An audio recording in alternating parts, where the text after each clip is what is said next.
to Beyond the Platform. I'm your host, Tony Montgomery, and with us today we have Matt Domney, strength coach and lifter. Welcome to the show, my friend.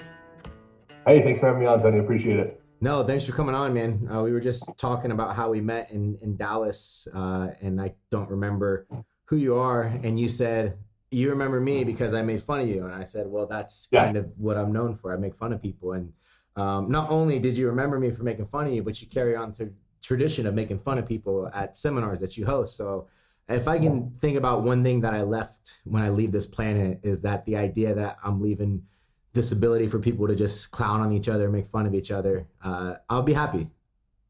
I mean, that's the biggest thing is, like, if you look at any of the stuff that we do, it's all made up and none of it is really that serious. And then all of us take it way too seriously. Yes. To the point where, like, people get in like I would not be surprised if, like, at some of these things or at some of these like competing seminars, people get in like fist fights when somebody disagrees with their methodology. It's like, dude, it doesn't really freaking matter. This is like, have fun, make fun of each other. We're all trying to just get huge and strong. Most of us are just trying to get huge and strong. And it doesn't really matter that much. Yeah. It's like the soccer dads or the t-ball dads that get in fist fights with the umpires or the coaches or something like that because their kid struck out or they thought they were safe and they got called out. And then you just see these brawls happening. That's what the people come for. That's sheer entertainment value for sure. Maybe we should start promoting some type of Royal Rumble Battle Royale at the seminars. Honestly, I think a full contact seminar would be the greatest thing in the world. You just come in and you don't like what the presenter says, you just punch him in the face. Yeah. No. Whoever wins the fight is right.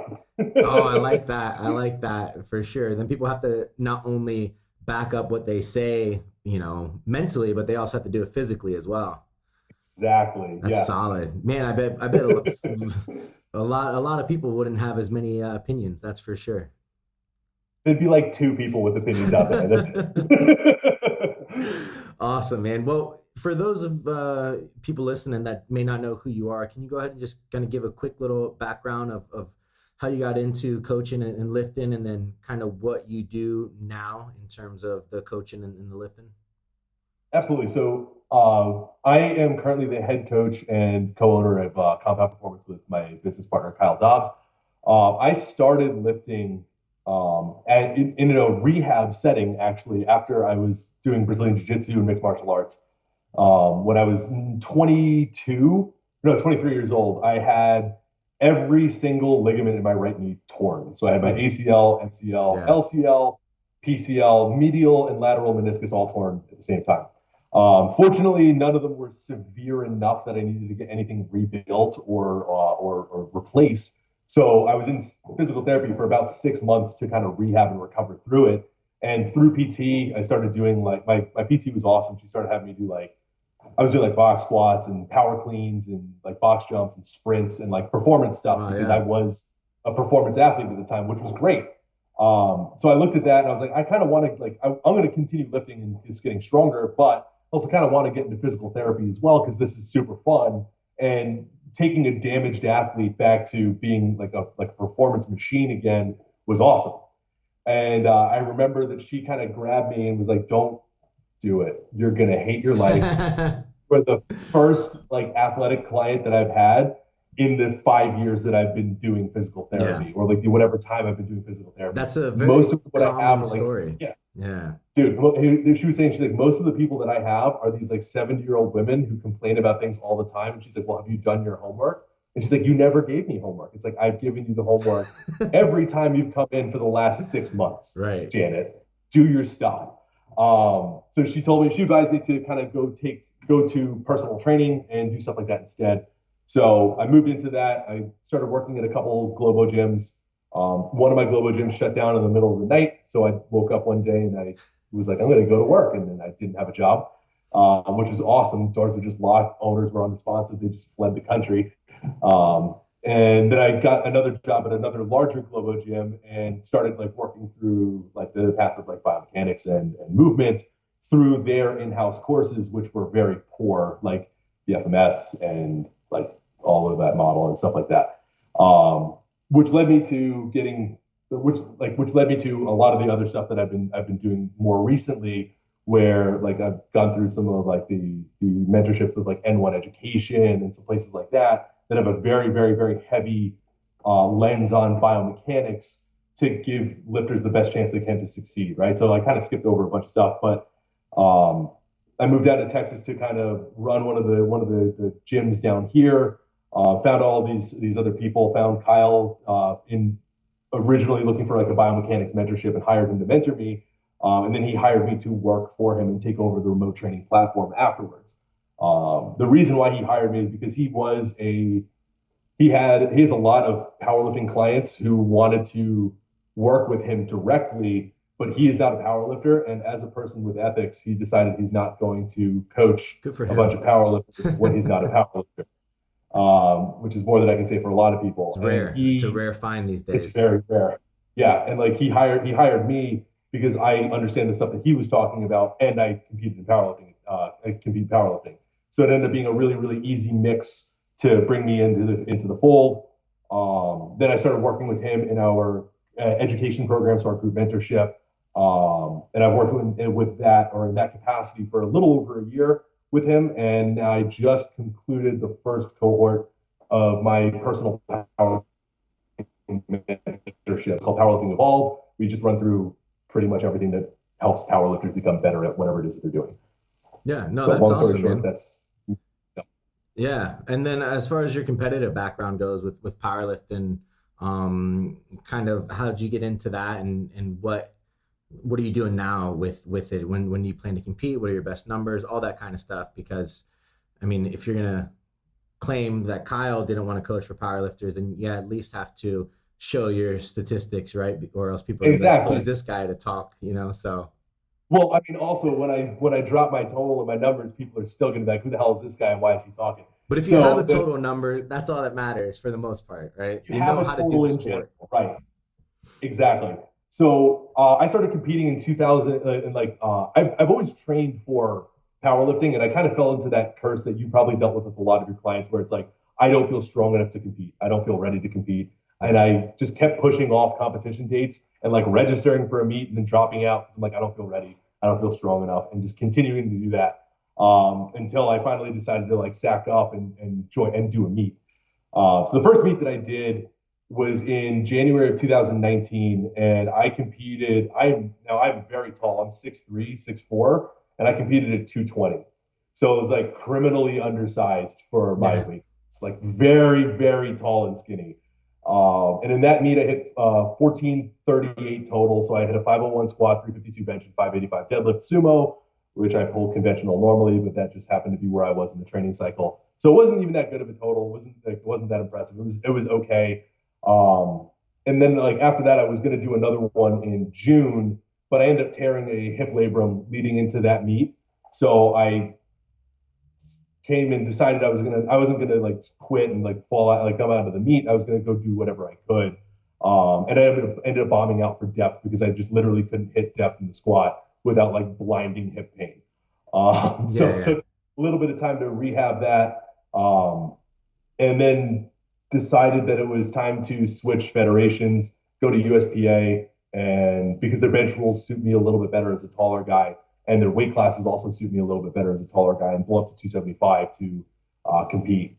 So I just did a mock meet in October to try and see if my body could handle and like survive a well done peak, which I tore my quad in September, so it didn't handle it that well, but I made it through enough to the point where I could do something. And then that one, and it's a mock meet, so it doesn't really count, and it's not calibrated plates, so the total is actually 0. But I put up 485 squat, 415 bench, and 725 deadlift. And now I'm actually training for another competition in March, which should be good. And like at that point, my quad should be better. And I should be able to hit something fairly big on deadlift, which will be nice. Yeah, no, that's awesome, man. Now, I know you because of Trevor Jaffe. He hired you to help him with his programming because obviously he has respect for you. He said he can learn a lot from you. So that's always intriguing to me whenever Trevor recommends someone as a knowledgeable person, because he can kind of shift through the BS a lot for people, because he's been around the sport for a long time.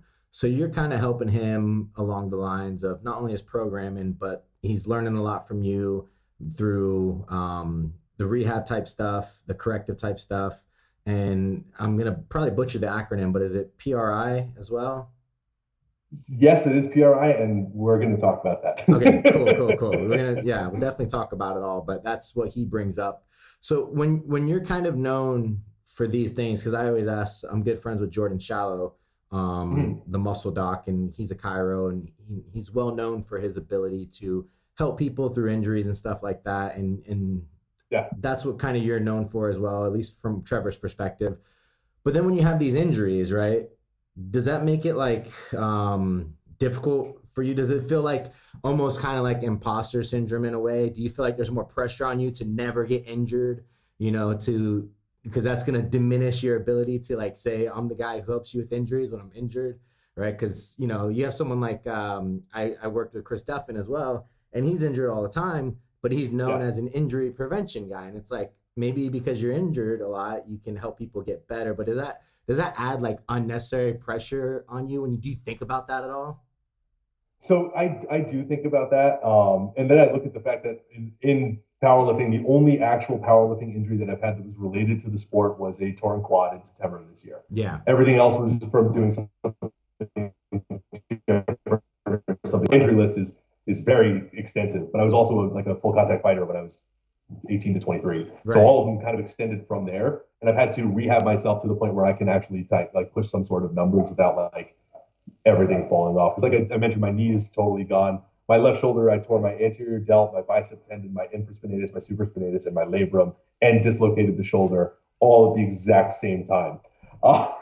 So it's like if I can bench and I can throw up a decent number on bench, it's like we can get you who's got just like a little impingement to put up a decent number on bench. You'll be okay. For sure. Yeah, I think the idea of hiring someone to help you with injuries who's never been injured is a bit of an oxymoron as well, right? It's the idea of hiring a powerlifter coach who's never powerlifted. It's like, how can you work me through things if you've never gone through it? But I also do understand the pressure that social media can put on people when it comes to that type of stuff, right? You have the pressure of if I'm a powerlifting coach, the more popular I get, the stronger my total needs to be, or else people are going to think I'm a fraud. And then now if you're known as a rehab person, quote unquote, right? Because you're known for more than just that.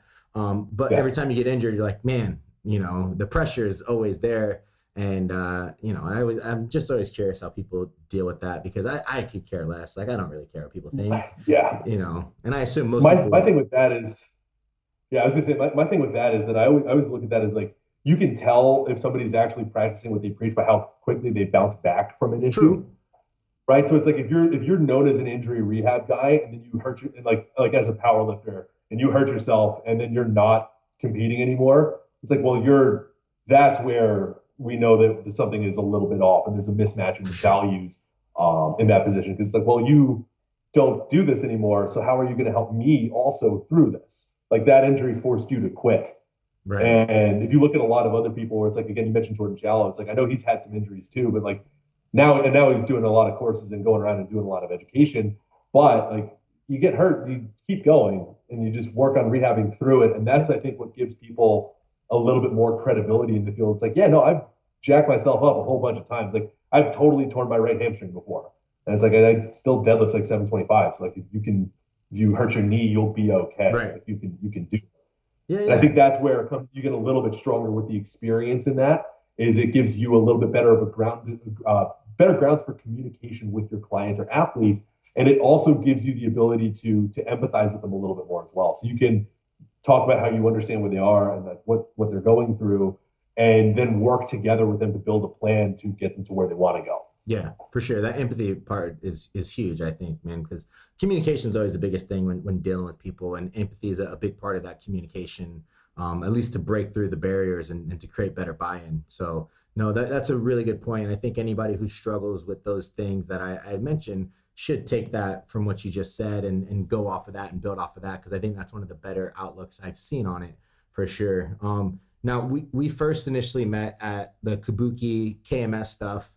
And then I saw that you just finished up N1 education out there in Dallas as well. So you're constantly trying to evolve and learn as much as you can. And I guess I just want to kind of pick your brain about those things in terms of the values that you get out of them. What do you look for in your continuing education and things of that nature. So I guess let's say, what do you look for first and foremost with continuing education? And then what are some of the values that you got from the higher end stuff that people may be considering, but they don't know to pull the trigger? What can you express to them? Like, this seminar did this for me, and yada, yada, yada. Yeah, absolutely. And so the way that, and this is an interesting one with social media, because like my partner Kyle yells at me all the time about not posting enough on social media, but I absolutely hate social media and Instagram and all of it. It's terrible. Because all of the people who post and all these people, like people who have like post any kind of like educational content or anything like that, they start developing these little like fanboys that just circle around them and think that everything that they do is right. Where I want to look at everything that I do is probably wrong, yeah. And I want to learn more about why it's wrong or how to improve my model. So I think that's one of the biggest things that like I always try to do with every continuing education seminar is I will go and then take like very, very wildly different ones on very opposite ends of the spectrum. So I don't continuously fall down one end of the rabbit hole too much, where it's like, there's like 23 PRI courses. If I took all 23 PRI courses, I'd probably just have a balloon in my mouth right now, and I'd actually be lifting, like talking to you after like every other like hard inhalation. It's like I would be like worried about my posture and everything else that I'm doing. And if I go the other direction, where it's like I take too many like programming and periodization ones and just working through that course and through that stuff, my body's going to feel like shit. I might feel beat up all the time because I might be like doing a little bit too much volume, driving too much intensity, and not allowing myself to recover enough, and not looking at these other modalities as a way of biasing exercise selection to improve tissue tolerance and fatigue management. And that's what I really try to do with this is like, I try to bring as much as I can to educate myself as much as possible through as many other like opposing viewpoints as I can to put together a better product that hits towards the middle of what's actually necessary. Yeah, no, that's great. I think it's funny though. It is a bit of a contradiction that you have this open mind about challenging your biases and norms. Yet a couple of the courses I recommended, those people are known for talking in black and white and talking in absolutes and not allowing people to challenge their biases and norms. So it's interesting when you go into those things to not completely get sucked into the fanboy aspect of it, right? Where you're like, this person said this, I went to this seminar, so that's the only thing I'm ever going to look into. Have you always been like a critical thinker like that? Or is that something you just evolved into by just seeing how social media and everything's trending? The quote that I kind of live by is one that I heard. I don't remember who actually initially said it, but a guy that I've worked with before named Dr. Ben House has dropped this quote multiple times. In God we trust, all others must bring data. And that's the way that I kind of try to look at everything here, where it's like I'm going to really try hard not to blindly trust anything that anybody's ever said. And I'm going to look at the actual objective data that they can provide to see if there's any validity in the model that they're looking at and they're looking at teaching. In terms of open-mindedness, like this is one of those things where like I've trained martial arts since I was 4 years old. I've started over again in different disciplines of martial arts since I was 4. So it's like that's literally always been something there, because it's like it's what everybody talks about, like the white belt mentality. Yeah. Like, I did the opposite direction of all powerlifters, where powerlifters go from powerlifting and they're like, I don't want to do this anymore, and I'm going to take Brazilian Jiu-Jitsu. I started off in that route and then came to this one where it's like, I know I don't know shit about this, but I'm going to learn as much as I possibly can. And it's that feeling of that uncomfortable feeling that when you're like tossed into the deep end of something you have absolutely no idea about makes a lot of people really, really uncomfortable. And I think that's an area where people need to learn to thrive in that area where they're not comfortable and they don't know what's going on and they are not the authority on whatever topic is being presented. I think that is a hugely important and underrated feeling for most people to have, and not enough people do it. Yeah, for sure. I can't agree with you more, man. I think jiu-jitsu, MMA, that whole background breeds humility in people, and it definitely shows within the way that you go about things, where I think that people who haven't really played sports their entire life and just got into powerlifting, that humility aspect is not there because they've never done a team sport. They've never done a sport where they got their ass kicked, right? And I think that is like some of the best teaching tools on the planet. But I want to dive a little bit deeper into some of your learning aspects of what you've gone through, because you have courses like KMS, which are very much a derivative of other courses. They just gave it different initials. And then you go through like PRI and things of that nature. They kind of play on top of each other a little bit in terms of like breath mechanics and biomechanics and that type of stuff.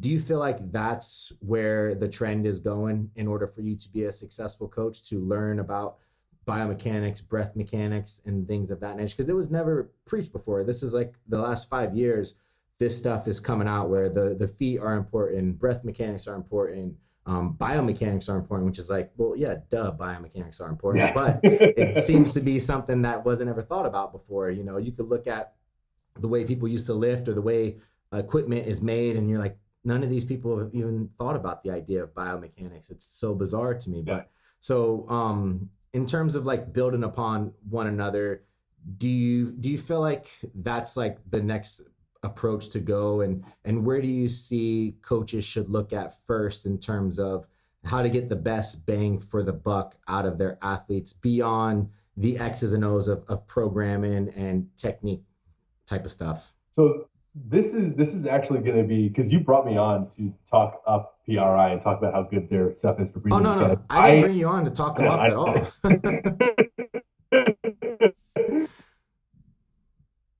What was that? So I didn't hear what you said, because you froze. Or no, you're fine. I said I didn't bring you on to talk about anything. Just talk your experience, and then we'll go from there. Well, good, because my experience is that I think a lot of this breathing mechanic stuff is totally overrated. And I think what this is going to be really, really useful for is not necessarily the exact context of a power lifter doing a 1 rep max. And I do not think that this is one of those things where if you're focusing on like having a perfectly stacked torso and a neutral spine and a strong rib cage position through the entirety of the squat, you're probably going to be limiting your total output, because you're not allowing yourself to leverage larger tissues like the lats, the glutes, the hamstrings a little bit more effectively. And you're trying to rely on other structures to create that same output or that same input. And I think that's one of those things where a lot of us get really lost in the sauce, and we all look for there to be one thing that's going to make a huge difference in everybody's performance. And the biggest thing that I look at with this is, I think the idea and the premise behind them is very solid and is very good, because one of the things that it's also starting to give people the awareness of is that some of these biomechanical, like, not all positions are created equal. Right. So I think that's the thing that it's starting to give people more understanding of, is that like, if you are like fully like an end range extension at all times, you should probably do some stuff in flexion to give you a little bit more neutrality. If you're at end range flexion at all times, you should probably do some stuff in extension to bring you to a little bit more like more of a neutral position. So I think that's one of the things that it's very strong for, is bringing awareness to different movement strategies to leverage better output in a context specific manner.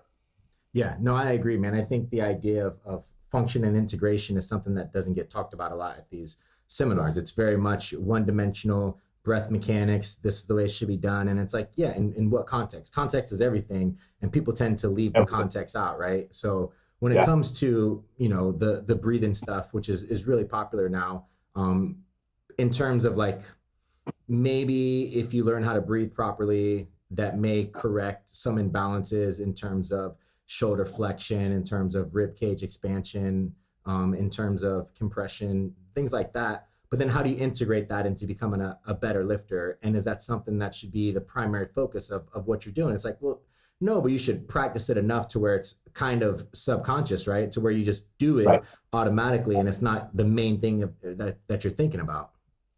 Right. And the way that I would look at that too is, if people are going to be focusing more on breathing mechanics, I want to get them to focus more on breathing mechanics as a recovery mechanism, as opposed to an actual training mechanism. Yeah. So if we're looking at this and we're looking at like breathing mechanics, and we're talking about getting some posterior expansion with a neutral pelvis, and aligning up like the thoracic and pelvic diaphragms to create that quote unquote ZOA that gives people a better ability to breathe. Well, that's a very PNS driven response. So I want you to do that when you're like laying on your couch or trying to go to sleep. Not when you're doing a 1 rep max squat. Right. Not when you're doing a 1 rep max squat. We need to shift you into the SNS and get you a little bit more extended, and start leveraging larger tissues to build more output. So it's one of those things where it's like, yeah, no, it's a good thing to do, but it's probably not going to have the reason it's probably going to start affecting your training positively is because you're down regulating your nervous system and you're not walking around in like an extended like SNS shifted state at all times. Right. Like you're actually learning how to freaking relax on the couch when you're supposed to be taking a rest day. So that may be a beneficial thing, but I don't think it's going to be one of those things that's as useful in like a competition specific movement. And I've gone full investment into that end where it's like, this is the key. This is like, I'm going to squat 750 at 220. This is how I'm going to do it. I'm going to go from squatting 501 in my last meet to squatting 725 in the next one. It's going to be monstrous. And it didn't work. So it's one of those things where it's like, I've done that and I've gone that direction.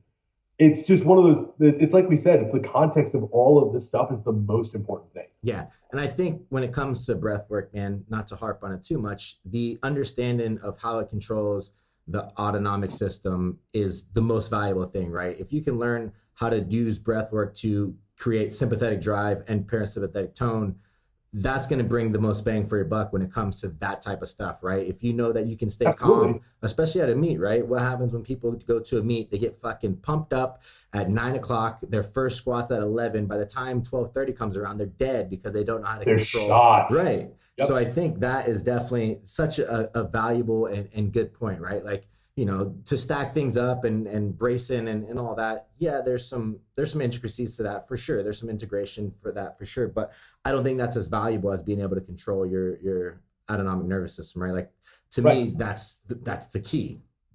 Right. And that's what it should be. And like, that's how because like we all know that there's an arousal bell curve where at a peak arousal, you are now at like you're at the maximal ability to express force development or the maximal ability to perform.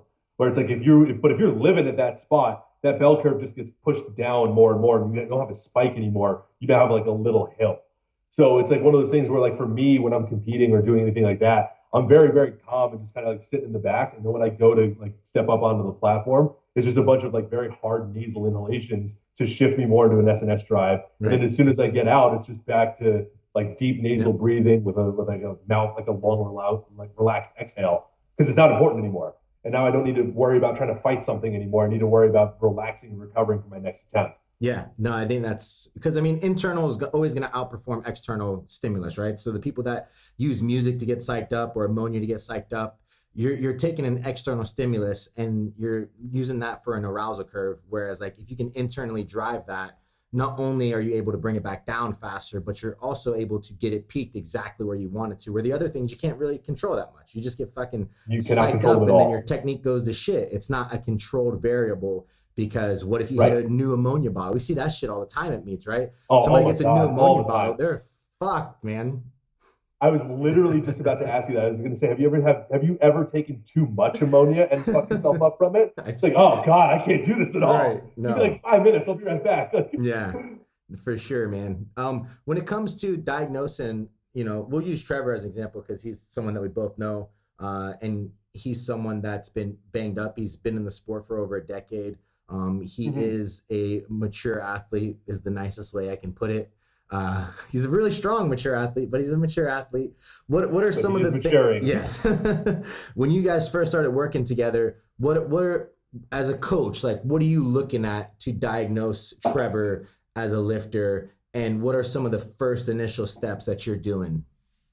So the first thing that I would like to say to start that off is I try to really stay away from the term diagnose. Yeah, good point. For sure. Yeah. So the way, like, I don't want somebody to listen to this podcast and be like, well, I'm going to just go diagnose this person with that. Like because I've had people like, what happens like all the message time? Me about like, yeah. And that's exactly what I was going to say is like, I've had people like message me who are powerlifters who've worked with like other PRI practitioners. And they'd be like, I've been diagnosed with this. And I'm like, no, stop. Like, we're going to back that up and we have to do some language work to get you away from that thought process. So what I look at with this is like the assessments that I try to do. What do you prefer then if you don't use diagnose? What do you prefer? I just prefer to assess people and look at their assessment results and then not actually like, and one of the things that I try to do with them is I try to not actually discuss assessment results with people. Okay. Because this is one of those things that like from the FMS days, what you'd find or what I'd always find is that like if you would do like the active straight leg raise with somebody and be like, oh, your hamstrings are kind of tight because they could reach this arbitrary point in space that doesn't actually mean anything. They would that person would then consistently talk about, well, I just have really tight hamstrings, so I can't do X, Y, and Z. True. Where it's like I don't like anything like that. In my opinion, ends up being kind of unethical because we start talking about what people can't do and harping on that to a point where they become scared of performing movements. And fitness has enough barriers to entry to begin with all these other like fit tees and everything like that out there. So I don't think we need another one. But what I look at with this, when I look at a lifter's assessment and look at their assessment profile and see what they're doing and how they move, what I'm looking at with them is I'm looking at how physics is forcing load upon their body, right? So if I see somebody who's a hingy or squatter where their hips are driving back and the bar path is bisecting their femur, where 2/3 of their femur are behind the load and 1/3 is in front of the load, I know that we're probably leveraging more glutes and hamstrings and posterior chain in the squat. So now I know that I can prescribe a little bit more like knee flexion volume to drive more quad stimulus because they don't get as much in a squat in their quads during a regular squat. So we can do things like heels elevated high bar squats, split squats, or lunges and like leg extensions, leg presses, hack squats, things like that to start driving up qualities that we aren't training while not overtraining the tissues that they currently work with. So the way that I look at all of my assessments is try to see how that person's moving so that I can understand how physics and gravity, because gravity is the only constant that we have to worry about, which just pushes things straight down. So if I look at how, and I can understand how gravity and physics are going to apply load to their tissues and their body, I can get a really good picture of what tissues need to be trained, what qualities need to be trained, and understand what exercise selections I can use to manage their fatigue and recovery really, really, really easily. Just because I understand, I look at, okay, well, you're biased more towards squatting with your glutes. So we don't need to deadlift as often. We can deadlift heavy once a week and you'll probably be okay. Or you squat really, really, really quaddy, so we can probably get away with doing 2 to 3 deadlift sessions per week.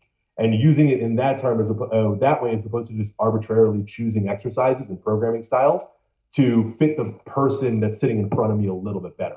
So like none of my programs for any of my lifters look the same at all. And like I know that there's some coaches, and like none of the coaches that we know, but there are coaches that do that. And I've had coaches clients have come to me and it's like, well, this is just a ripped copy of like an RTS template from 2009. So that's cool. Yeah. Yeah. For sure, man. The thing I love the most about what you said is that you assess their actual patterns now, and then you build off of that assessment, where I've heard coaches say, I'll assess their patterns, then adjust their patterns to meet this paradigm of what I think a squat should be. And it's like, well, no, are you thinking about morphological considerations? Do you think they squat this way for a particular reason? Do you think everyone would want to be an upright, pretty squatter? Of course, that's what everyone's shooting for. Yeah. So do you think all of a sudden they're like, oh, well, fuck it, I just want to squat with more glutes and hamstrings all of a sudden? It's like, no, but maybe that's just what they're predisposed to doing because that's their bone structure. Are you going to change their bone structure? No. So let's assess around that and add in things where we can manipulate. We can add a heel. We can do a squat wedge. We can do a Bulgarian split squat, things elevated, right? That fits their morphology. Yeah. That is such a powerful statement because I feel like people assume this idea of like, this is what a lift should look like.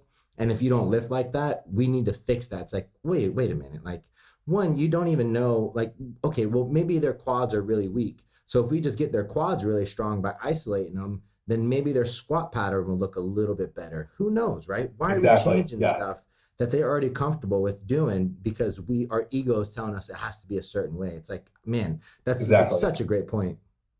And that's one of those things where like I look at Trevor, it's like he pulled 804 in his last meet. It's like I'm not gonna, like, his position is great. I'm like, he's super strong. Like if I change his position grossly in a deadlift, I'm going to rob him of potential output later down the line. So what I want to do with that is I want to choose accessory movements or exercises that are going to bias tissues that he doesn't train in those positions to build up more, to allow him to recover better into his sumo deadlift because he can crush that really easy. Yep. And it's one of the things, he complains to me all the time on Instagram right now that I don't give him any sumo deadlift singles or anything. And he's like, And he's like, I'm like 12 weeks, like 10 weeks out. I need a deadlift. Well, that's You why he can hired you. wait another 2 weeks. Exactly. Yeah. You can wait another 2 weeks before we comp lift, bro. You'll be fine. Yeah. He hired you to go against his biases, but he's still going to bitch and complain right. about him because he's an old grumpy man. Of course. I mean, I do the same thing to my coach all the time. I complain every single time I send a check-in. I'm like, I hate you so much. This is the things that I hate about you, but I love you and I love the progress. Thank you. Yeah. For sure, man. But like that's the I feel like that's the way that if I do anything in this sport, and I try to do anything with the education that I'm providing for people in this sport, I want that to be the way that it's moving towards is fatigue management through an understanding of how that lifter's morphology allows them to move. Yeah. Right, because it's like that's the most important thing, and looking at it from a perspective of that person sitting in front of you, and not just an arbitrary standard that some random dude said that is a perfect squat. Yeah, no, that's such a valuable point, man. Something else to touch on here is the idea that going through these seminars, a lot of them are movement based type seminars with like the kabuki stuff, and I don't know what PRI is, so I'm not going to talk on my ass, but it sounds like breath mechanics, a little bit of movement based stuff. What are your thoughts on the actual like warm up process? Because there's a lot to be said about everyone. Or there's a handful of people that are like minimal warm up as possible. Just do the actual competition lift. If it feels good, then just do a little bit more of the competition lift. If it doesn't, then you can add in some warm ups. And then there's some people who are like warm ups drive the entirety of the workout. So we're going to do everything in a more of a primer manner where we're going to prime the muscles to go. And then you have the other end of the spectrum where it's like mobility, soft tissue work. You know, where do you lie within that compass? If you're picking the appropriate exercises at the right volume and training the tissues correctly, or the way that they should be trained for that lifter, they don't have to warm up at all. You can just go in and just pyramid up from the bar. Yeah. No, I mean, I love that approach, man. Especially, sorry, we're glitching a little bit. I love that approach because, like, yeah, I do jiu-jitsu. I'm what everything that you've talked bad about so far, that's me. I am the power lifter who doesn't power lift anymore, but I still coach. I'm the power lifter. But you've competed for a long time. You're good. Yeah, I'm old for sure. And now I do jiu-jitsu, but I did jiu-jitsu. I did martial arts before powerlifting. But yeah, so the idea of like doing jiu-jitsu at night, right? And then coming to train in the morning, it's like, the fuck do I need to warm up for? Like, I just did jiu-jitsu 12 hours ago. My body knows how to move. And now I'm dealing with a lower abdomen injury, so I'm not able to do jiu-jitsu, but I'm still able to train. So every morning I get up and I go for a 6,000 step like walk. And it's like, I'm moving my body. I don't need to go to the gym and do these warm-ups, right? And maybe like once every fifth session, right? So if I'm doing push, once every fifth push session, I may need to add in some warm-ups because I sit at a desk for fucking most of the day, right? But as long as I'm moving and staying active, I don't really need to do that stuff. It's not an everyday thing, right? It's not like this is the day, this is my warm-up no matter what. So I definitely agree with that a lot for sure. Right. And that's the way that I'll do warm-ups for myself or my lifters is I actually put them. So like I got known to be like the warm-up guy, and I hated it. So in my Excel template that I put for people, I put the warm-up tab at like the very end of the spreadsheet. So they're like, where's my warm-ups? I'm like, oh, there's a tab for it. You just got to go find it. You can go, and it's filled out. I promise there's stuff in there, but you just got to go find that one on your own. I like it.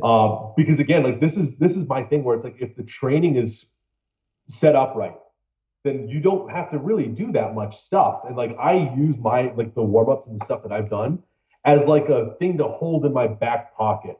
Where it's like if I go to warm up on squat, or if I go to warm up on deadlift or bench or whatever it is, and it feels like shit, then I might take a second, do it again, do another rep or two. And if it continues to feel like shit, then I'll do something else to warm up and try to address the issue that I'm dealing with.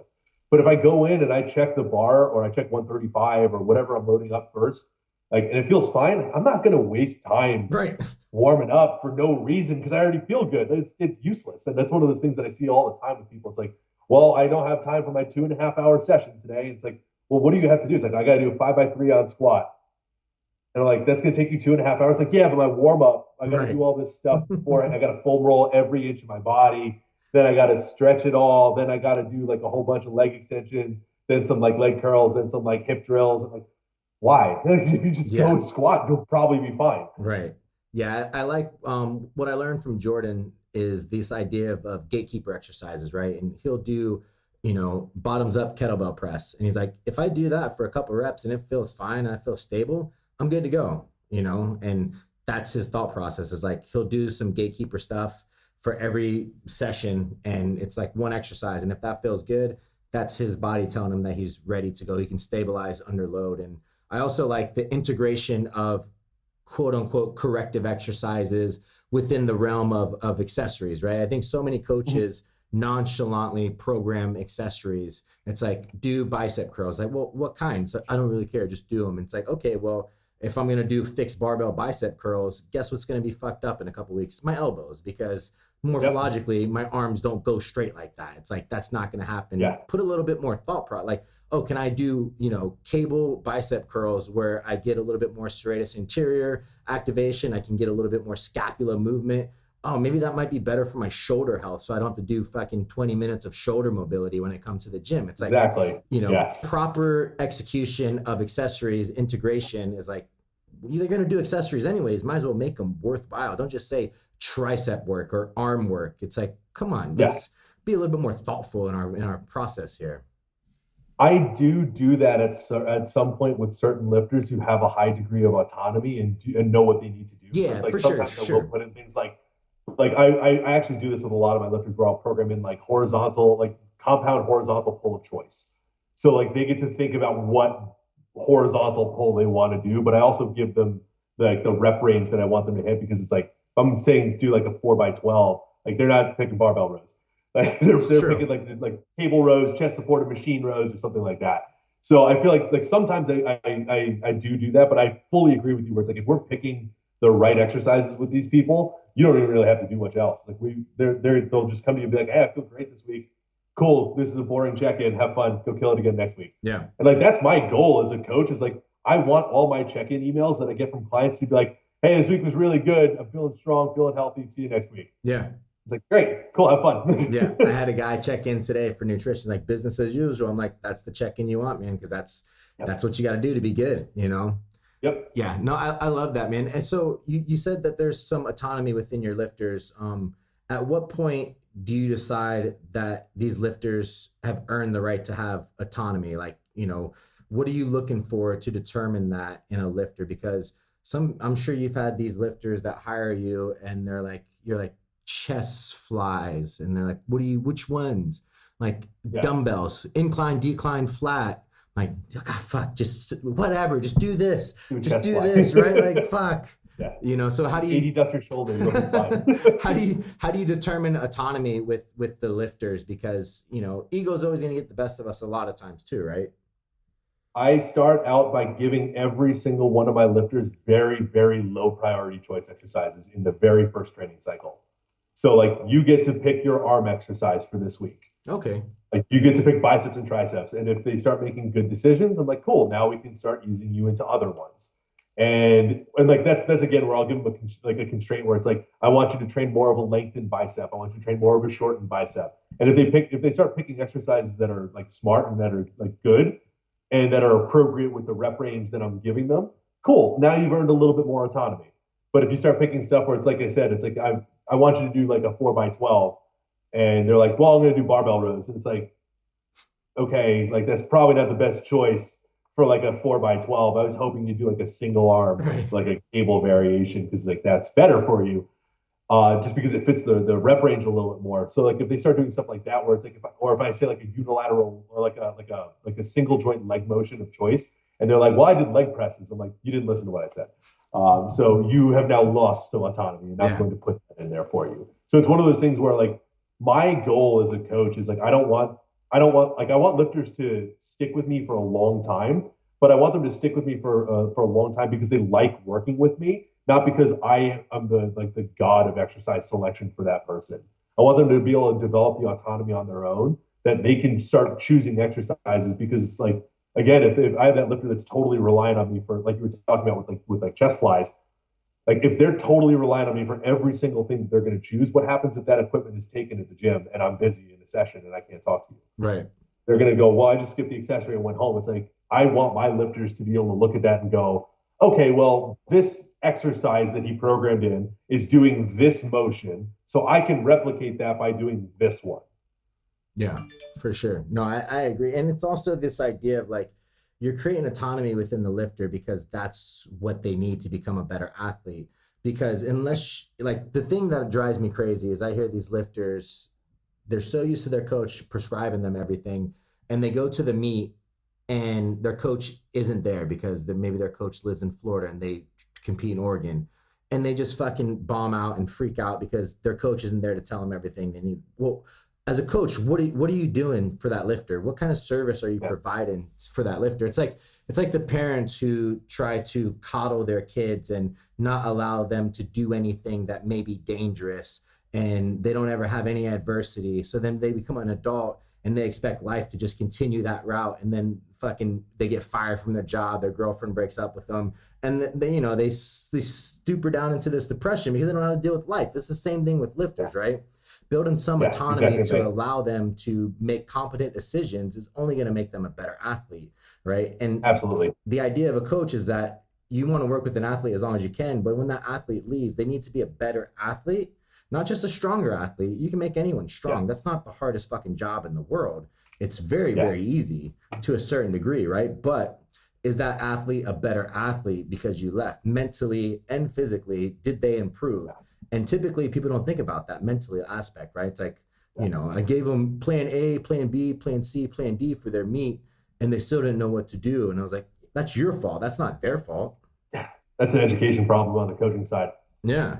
Absolutely. Yeah, absolutely. And I think that's a really good point about like what the responsibility of a coach is after a client leaves you, is they should leave you better than they came to you. And definitely. Like I've had that happen with multiple people where like they've come to me and like they've had training cycles that have gone poorly, and they've had coaching relationships that have gone poorly, and they've had bad bad coach client relationships previously that have led them to me, because that's my goal with my clients, is to have them, if they do decide to leave, better than they came in. Yeah. And with the ability to go like, oh well, I can just like, I kind of understand the way that he's programming out and the way that we're doing things, and how good my body feels when I'm doing this. And he's given me enough freedom in a lot of these movements that I can basically program for myself fairly successfully until I can hire another coach. Yeah. And like, that's the thing that I want with all my clients. I think that I do really well with them is like, again, giving them the autonomy that they need, but being the person that kind of manages their volume.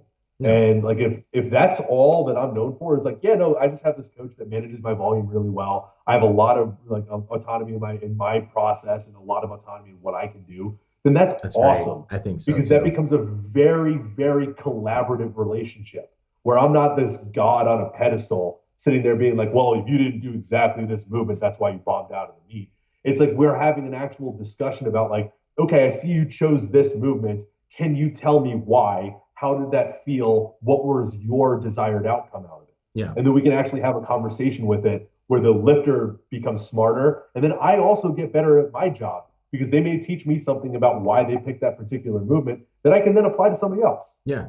You get much better feedback. The dynamic between coach athlete improves because the athlete finally starts to realize the questions they should be asking, right? Because that happens a lot too. The athletes are like, I don't really know what questions I should be asking you to learn. And it's like, well, if you have some autonomy and you start thinking critically about your own programming, then you'll have a lot better questions to ask. And I think that's important. Absolutely.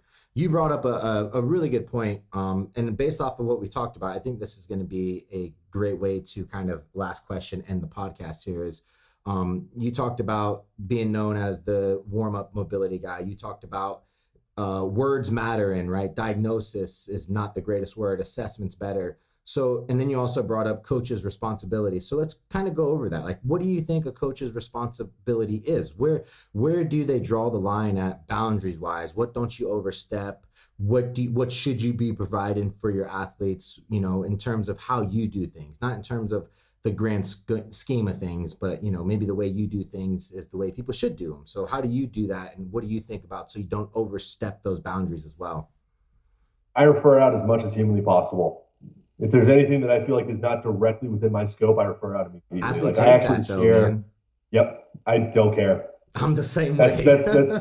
yeah. Like I don't care. Like I can give you a basic framework of nutrition, but if you're coming to me for like hyper specific nutrition goals, I'm like that's not me. You should probably go talk to this guy. Yeah. And like I have people that I work with who it's like, well, you'll do nutrition with them and coaching with me because I understand the movement and the programming side of it really well.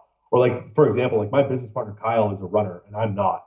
Like I use this example all the time. It's like I'm not going to put together a freaking running program. I haven't run since I was freaking 16. Like I haven't done anything like anything like that since I was like 16 years old. Like all of my conditioning for kickboxing and mixed martial arts was doing that sport. So like I literally haven't run since I was in high school. So how am I going to put together a running program? So all of those clients that come to me for exercise selection that are like, I want to also have some kind of a running goal. I'm like, yeah, my business partner Kyle, who runs a lot, and who was a cross country star when he was in high school and college, is going to do your conditioning program for you because I can't do that. So like that's one of those things where like I set that expectation from the get go. Is that if I'm not comfortable doing something, I'm going to refer you out to one of my friends who is. Yeah. I like that for sure. Now, as far as like the mental side of things, because we're not psychologists, most of us Yeah. aren't. Some of us are. We like to think we are because we have to dive into that, right? In order to become a good coach, you have to be somewhat of a psychologist. You have to understand why people do the things that they do. So, from a mental aspect and mental coaching, where do you kind of draw the line in terms of how you give them approaches to do things? Do you you probably don't like the word prescribe either, but I can't think of a better word right now, but you know what I'm talking about. What do you prescribe to Yeah. them to maybe get better? Like, cause I have a guy who has anxiety when it comes to competing, right? So I'm thinking about, okay, well, you have issues with stress inoculation because you allow stress to get the best of you. Well, we can do some breath work. We can do some breath of fire drills. We can do some things to kind of gather in as much carbon dioxide as possible and then dissipate that to help control that arousal curve. And we can also add in some visual imagery and stuff like that to help with the ability to cope with this anxiety, right? That's Yeah. completely outstepping my scope of fucking practice, but I know enough to help that person out to where they don't have to hire that, you know? So where do you like, how do you draw the line? Cause I'm always conflicted by that. Like I've taken courses with Jordan Shallow. I've done the KMS stuff. So I feel like I have a pretty competent knowledge, but then when it comes to people that are like injured, I'm like, hey man, like we can do some exercises, but fucking hire that out. And they're like, yeah, but you've taken this course. It's like, well, yeah, I fucking read books all the time. That doesn't make me a doctor, Exactly. right? Like, you know, but exactly right. I do feel like, and I do understand the conflict of they're coming to you as a coach. If you know enough that doesn't overstep your boundary, right? I would rather add a little bit more to them because I know most powerlifters don't have money to afford 5 coaches. They're not real fucking athletes. They're not Yeah. LeBron James and James Harrison spending millions of dollars on recovery and fucking coaches, right? So how do you empathize with that? And like, where do you go with that? So that's something where I draw the line when it stops becoming sport specific. So it's Okay. kind of like exactly like you were talking about, where if you've got that anxious lifter, you are probably going to be able to empathize and coach them through their anxiety around lifting much better than an actual therapist is going to. But if I have a lifter who's starting to like have his sleep negatively affected and all of these other factors are like his recovery is like very, very negatively impacted by anxiety and stress, even if it's not related to lifting, if it's just general anxiety and stress, that's where I'm not comfortable touching that one. That's where I'm going to refer that one out at all times. So if it's something that ends up becoming more like, if it's focused on what we're doing, and it's like I always get really anxious before this squat day on Saturday, and I always like it always kind of messes me up with that. That's when we're going to start going into some things like you talked about. Like on Tuesday, I want you to start visualizing your top set, right? Because now if you're starting to visualize your top set, you can get some mental reps in and can be a little bit more successful with it. And then you're not anywhere near as uncomfortable with it when you go to do the work on Saturday. Or like we might do like, okay, now you're doing not just your visualization on Tuesday, but on Thursday we have an unprescribed heavy hold where like you just like unrack 105% of what you're going for on Saturday. So you're like, okay, this actually isn't too heavy. I can do this. And then you go, because there's no fatigue cost to that one. And then we go and just do the lift on that day. Right. But as soon as it starts becoming stuff that's no longer relevant to lifting weights, that is no longer my scope of practice. And I feel like that's a good time for us to start referring out. Where it's like people continuously tell me that they haven't been sleeping because they're anxious, or they're not eating because they're anxious. That's where I go, okay, you should probably go speak to somebody qualified. Yeah. I mean, you're right. It's all about knowing your limits and what you're comfortable with. I think what it comes down to for a lot of people is the fear, right? Like if you say you don't know something, then where's your value at within your athlete? And I think that's something that a lot of coaches have to get over, because you're not supposed to know everything. The more you know, the more you realize you're a fucking idiot and you don't know anything, and you're surprised people pay you for coaching. Oh my God, all the time. When you first start out, you're like, oh, I fucking know everything. And like, let's just do this. What do you want? You got questions? I got answers for days. What do you want to know? Yeah. But people get scared. People get scared to say they don't know. And you see this within the realm of science, and you see this within the realm of coaching. It's like, I don't want to tell people I don't know something, because then they're going to think I'm an idiot, and then I'm going to be devalued and things of that nature. And I think the more honest you are and the more real you are with your athletes, the saying I don't know is only going to be perceived as my coach cares about me and he doesn't know, and he's looking into ways that I can get better, and it's not his expertise. Right. And I think that's important for a lot of coaches to realize, like, no is an okay answer. Yeah, I totally agree. And I think that's a really, really, really good point, is that most people, when we start off, it's the same thing like you were saying. I want to have every single answer possible, but nobody, and like we are all very, very aware of this, that nobody knows everything. Yeah. So if I can consistently giving you an answer for every single thing, and you're testing me with questions, and I'm like, no, I have an answer for this one, I have an answer for this one. It's like, either this is the thing that you've been specializing in for your entire life, or you're probably pulling something out of your ass. Yeah.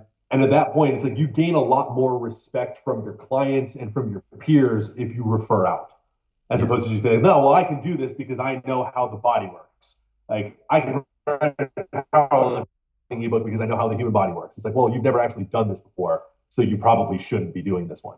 Right. Yeah. Just because you can Google doesn't mean you know what you're talking about, right? Exactly. Yeah. Because then your client could just Google it and give you the exact same answer. Right. And that doesn't mean that either of you guys know it. No, that's such a good point, man. I appreciate you coming on the podcast. I want to give you a chance to promote what you do and give everybody a way to follow you and follow your business that you and Kyle have. And also, if you guys are interested in what Matt had to say, him and Kyle were just on my buddy Phil DeRue's podcast as well, and that just launched today. I was one of Phil's first coaches in MMA, and oh, nice. Yeah, he worked at my gym so I kind of introduced him to this, and to see where he's at now is so fucking cool, man. He's such a hard worker. But yeah, he's a really hard worker. Yeah. Kyle sent me his program, because he actually started working with Kyle for remote coaching. And Kyle's like, he's doing 3 workouts a day every day. I was like, God damn, like that dude is a hard freaking worker. Yeah. Okay. That's that MMA mentality, right? Is like work. But yeah, if you guys are interested more in what Matt has to say, that's the most recent podcast that he did. If you want to check out him and Kyle's kind of cohesion and the way they do things, that's a great one to start with. But go ahead and let everyone know where they can follow you, coaching, business, all that stuff, man. For sure. So all of my business and coaching stuff is all on my actual personal Instagram, which is at Matt Domney, MattDomney. My business partner's name is Kyle Dobbs. He's on Instagram as compound performance _ because the original one was taken. And then everything is going to be hosted on our link trees, which are on our Instagram profile and on our website.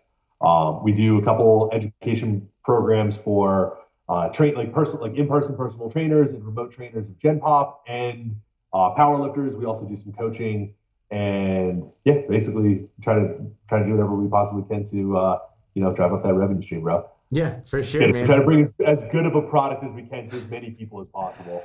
Yeah, which is the actual true answer. Yeah, definitely. So to give a little bit more credit to Matt, because I don't really know him that well, but I do see that he's doing his seminars, he's traveling, he's constantly trying to learn.